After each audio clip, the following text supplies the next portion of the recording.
Isang magandang araw ulit mga katoka. So ito, balik video na ulit tayo, balik vlog na tayo. Dahil natapos naman na natin gawin yung kulungan ng ating mga alagang baboy. At dito naman tayo tututok ngayon sa ating pag-aalaga ng mga manok. Sa mga di pa nga po pala nakakaalam kung anong mga alaga namin dito. Marami kami iba't ibang lahi dito. Merong Rhode Island, Black Australorp, Brahma, meron ng mga hybrid, meron ding native, meron din mga Brahma Cross Light Sussex. Madami kaming available dito mga katoka. So yan ang gamit namin dito. At nagpapaligo kasi tayo ngayon ng mga manok. Wash out, yan ang ginagamit naming shampoo. Niyahalo lang po yan sa tubig. Tapos yan na rin ang gagamitin mong pampaligo. Ang paggamit niyan ay meron naman din tamang dosage na nakasulat dun sa likuran. Kaya pag bumili ka niya sa mga poultry supply na malapit sa inyo, pero syempre ibibigay ko na din sa inyo tamang direction. Meron kasi ang tatlong direction kung paano gamitin. Number 1, mix 10 ml of the shampoo with 2 gallons of water. 10 ml kasi ang size nito. Itong isang cash out po nito ay 10 ml ang laman. Second, dip the bird thoroughly in the mixed solution, allowing it to penetrate the base of the feathers. Ibig sabihin, kailangan mo pong ilubog yung mga manok diyan mismo sa timbang gagamitin mo na may halong washout or shampoo na ito, upang yung mga kuto na nasa ilalim ng mga pakpak at balahibo ay matanggal at maapektuhan nito, upang yung nutrients na dapat mapupunta sa ating mga alagang manok ay direkta na ito matatanggap, hindi na mapupunta sa mga kuto or mga hanip na nasa alaga nating mga manok. Number 3, allow solution to dry by exposing the bird to sunlight. Do not rinse. Ibig sabihin, sa number 3, pagkatapos mo silang paliguan ay dapat ibilad mo sila sa ilalim ng sikat ng araw para mas mabilis matuyo at mabilis silang makarecover, dahil kapag ka nasobrahan at nalamigan ito ay siguradong dadapuan ito ng mga sakit katulad ng sipon, halak, na maaring maging sandahilan upang mamatay ang ating mga alagang manok. Hindi naman din kasi talaga biro pagka nagkasakit sila, kaya dapat hanggat maaari ay kaya natin itong pigilan o agapan, dahil napakahirap maggamot ng mga ating alagang hayop. Hindi lang pagdating sa mga manok, ganon din pagdating sa iba't ibang klase ng mga hayop. Halos patapos na tayo sa ating first batch. Ito nga yung mga breeder natin na Black Australorp. Tinakpan ko na din yan ng yero dahil hindi siya maaring sobrang mainitan, dahil nagpaligo ako niyan hindi naman 8 AM. Honestly, nagpaligo ako ng ating mga manok ay 11 to 12 PM na or AM na. Dahil ganung oras lang talaga ako naging available. Pagkatapos ko kasing mag-asikaso ng mga baboy, ay ang mga manok naman ang ating inasikaso. Yes po, dito kay Katoka Backyard ay nag-uumpisa na po kami mag-alaga ng mga baboy.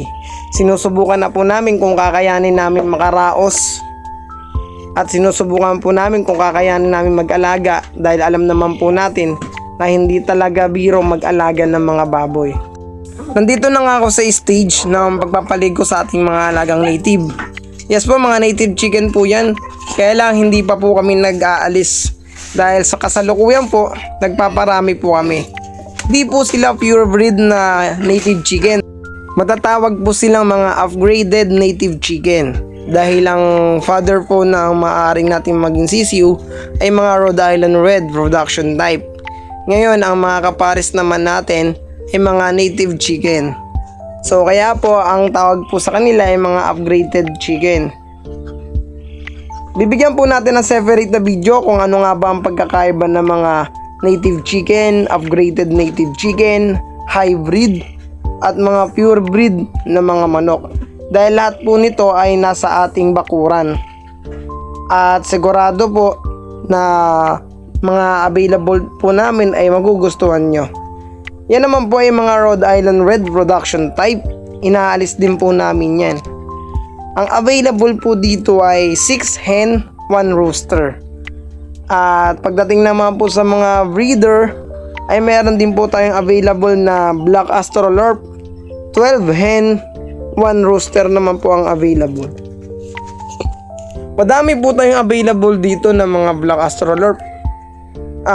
Inaalis na po namin ang karamihan namin mga breeder dahil balak po namin ay mag-start at mag-focus naman po sa pag-aalaga ng mga Brahma. Dahil medyo pricey din po sila at magiging sulit po yung mga magiging benta at presyo pagdating ng panahon. Last batch, yan yung mga rooster natin. Yan yung mga binatilyong mga manok maging dumalaga ay nandyan. Makalipas ang bagyo, na tuyo na rin ang mga lupa at putik sa kanilang mga balahibo. Yan din ay isang dahilan kung bakit pinapaliguan natin ang ating mga alagang manok. Gaano nga ba kadaming manok ang kayang paliguan ng isang sachet ng washout?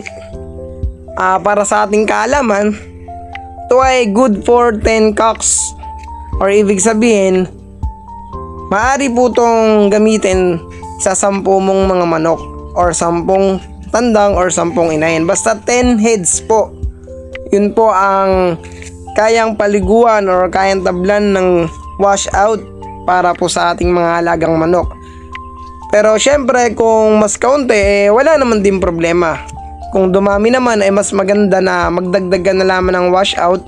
Bukod doon, doblihin mo na lang din yung dami ng tubig. Pagkatapos natin silang paliguan ay direct nga natin silang ibinilad sa araw. Ang iba naman ay pinakawalan natin at sila rin po ang kusang nagbilad sa araw. Yan po ang ating mga binatilyo. Merong Brahma, Rhode Island, Black Astrolorp Cross Rhode Island Red. At ito naman po ang ating mga breeder na Black Astrolorp. May bandong po yan kaninang yero, pero syempre di naman permanenteng nandun lang yun. Tatanggalin din naman natin dahil basang-basa nga po sila. Para po sa lahat ng interested mga katoks, order lamang po kayo dito sa ating official Facebook page and YouTube channel. May mga available po tayo dito mga Brahma UK line, meron din Brahma US line, meron din po Rhode Island, Black Astrolorp, and upgraded native chicks or chicken. So just PM lang mga katoks. Hanggang sa susunod na pagkikita. Paalam!